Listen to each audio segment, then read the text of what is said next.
everyone, today I'm going to be doing a review of The Revolution of Ivy by Amy Engel. It is the sequel and conclusion to the Book of Ivy duology, so I'm also going to be talking about the Book of Ivy a little bit. I did include the Book of Ivy in a little mashup review that I did a few months ago, so I'll link that below if you want to see my full review of the Book of Ivy. But in short, I absolutely loved it. I gave it a 4.5 out of 5 stars. This series is a post-apocalyptic slash dystopian, takes place after a brutal nuclear war in the United States, and the small group of survivors banded together, but they fought over which family would govern the new nation, and the family named the Westfalls are the ones that lost.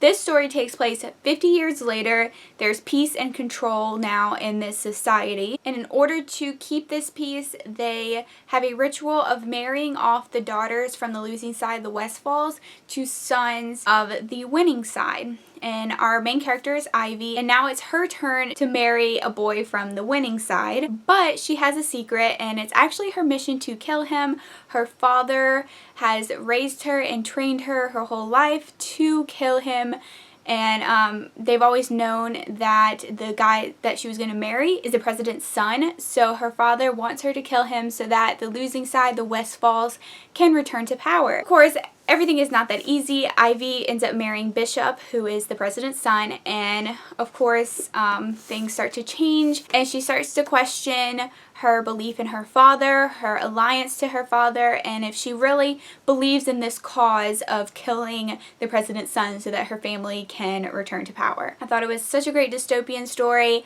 I hadn't read Dystopian in a while whenever I picked it up, and it was really refreshing. I did receive the Book of Ivy from the publisher Entangled Teen earlier this year, and Entangled Teen was kind enough to send me the sequel a few weeks ago, The Revolution of Ivy, which is also the conclusion to this duology, and I gave this one 5 out of 5 stars. I thought it was an amazing continuation, an amazing conclusion. It just blew me away. So the thing with this series is that it is nothing groundbreaking. It's not really anything we haven't necessarily seen before in dystopian and YA. However, it's very simple, it's very refreshing, and it doesn't have a love triangle, so that kind of sets it apart. I love the romance in it. The way that romance affects things is very interesting, and the story is very fascinating. It does have a lot of like philosophical things thrown into it. It makes you think. It was a story that just totally pulled me in, grabbed my emotions. I felt totally invested in the story at all points. The second book, The Revolution of Ivy, is a little bit different than the first one. We're kind of in a different setting, different things are going on, but it was still just as great, and I think the fact that it is so different from the first one gives the characters an opportunity to really grow and develop, and Ivy's character goes through crazy development throughout this series. She is a very flawed character, and she's one that is constantly questioning herself, questioning the people around her, and she goes through a lot in this series, and I cared for her so much throughout the whole thing, and I loved seeing the journey that she went on. Bishop is one of my book boyfriends. He is just so wonderful. I love him. He's a little too perfect, but I love that about him, and it did not bother me at all. I really don't have anything negative to say about this duology. If you haven't read Dystopian in a while and you're interested in possibly getting back into it, or want to try kind of a different, refreshing dystopian, I would totally recommend picking up the Book of Ivy. I really don't think you'll be disappointed. I really, really loved it. I mean, it's a duology. The books are very short and they're very fast paced, so they would definitely be quick reads for you if you're interested. So that was the non-spoiler section of this video. I am going to go into spoilers on The Revolution of Ivy. I just kind of wanted to talk about a few things and discuss a few things with those of you that have read both the Book of Ivy and The Revolution of Ivy. So thanks for watching the non-spoiler portion of this video. If you have not read both of the books, you should definitely click out now. Spoilers are ahead, so beware. Alright, so let's talk a little bit about The Revolution of Ivy. I love that we're outside of the wall in this book. The Book of Ivy left off on such a cliffhanger with Ivy being kicked out. I didn't know what was going to happen. I was so scared, and I was really most worried about the romance between Ivy and Bishop, because that romance just stole my heart, and I wouldn't be able to bear it if it didn't continue on in The Revolution of Ivy. The beginning of The Revolution of Ivy was so scary. It totally freaked me out when she was on her own and she had to fight off that wolf or coyote, whatever it was. That was absolutely horrifying. And then of course, Mark comes back in the picture. I mean, we knew he wasn't gone for good. Of course not. And I felt so bad for Ivy when he was like beating her up and she was so injured, and like I could feel her pain almost. Like it was really painful to read all of that.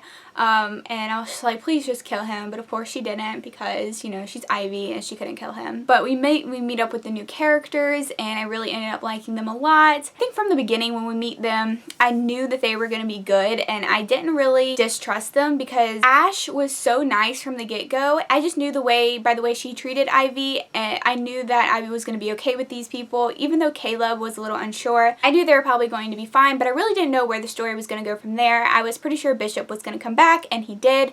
And whenever he came in and he was all beaten up and they dragged him in, my heart dropped because I was like, he cannot be dead. Thankfully he wasn't. I was still so glad he was back in the picture, and I was just like, oh, the feels. I had so many feels. And then I got so aggravated with Ivy because like she was happy to see him, but she went through all of that trouble where she couldn't really accept that he was there. She couldn't really accept his love, I guess. And I was just like, oh my gosh, he's there. Just like kiss him and be happy and be in love. But I understand where she was coming from.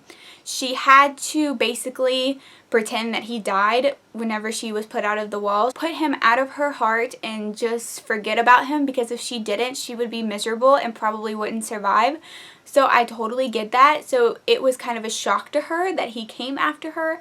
I think she just had to become comfortable with the fact that he was there and he did love her. He came for her. And so, of course, then she began to accept his love, and they kind of got over that little bit of a hurdle. But I was kind of aggravated throughout all of that. I was like, come on, just, he's there, be happy. But then once Bishop arrived and they were living with Ash and Caleb and they were stocking up for the winter in that house, everything seemed a-okay. Mark was then out of the picture because they told Caleb about everything that happened with him. And so I was like, okay, now what? We still have a huge chunk of the book left. Now what's going to happen? Of course, Ivy wants to go back for her sister. I knew that was a bad idea. I knew her sister was going to have nothing to do with her regardless if she was about to die, because, you know, you just know that from the book of Ivy. Her sister did not care. Her sister had one goal, which was to return the Westfalls to power and to do what her dad wanted them to do. And she was not going to let anything stand in her way, even Ivy. And she was mad at Ivy for falling in love with Bishop and not killing him and all that. So I knew that wasn't going to go according to plan. That ending scene with the dads, with Ivy's dad killing Bishop's dad, and then Caleb killed Ivy's dad, and Ivy killed her sister. That was all so crazy and so tense, but so like nail-bitingly awesome at the same time. Like not good because so many people died, but also good as in like a plot story element, I guess. And I was just so glad Bishop did not die and all of that, because I was like, if he dies, I can't handle it. Really thought that her and Bishop were going to end up running the society, but instead they like went off on their journey to go see the ocean. Thought that was so sweet, and that little epilogue made me cry. It was just great, and to see her and Bishop kind of get their happily ever after gave me all the feels. But yeah, I love how simple this story is, but yet so complex at the same time.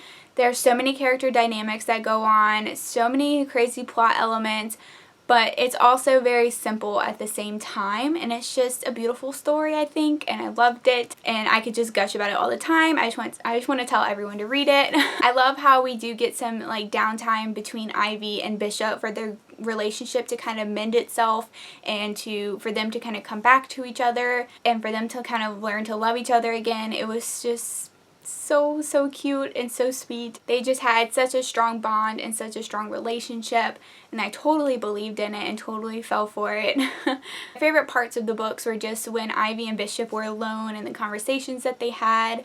And my favorite part of the whole series is their romance. I just think it's great. I don't dislike love triangles, but I love that this one wasn't a love triangle, and it really just focused on building one solid romantic relationship. Yeah, those are my thoughts on this duology. If you've read it, let me know all of your thoughts in the comments below, your favorite parts, and just your overall thoughts on the duology in general. Thank you so much for watching. I hope you enjoyed my review and discussion. I'll see you next time. Bye.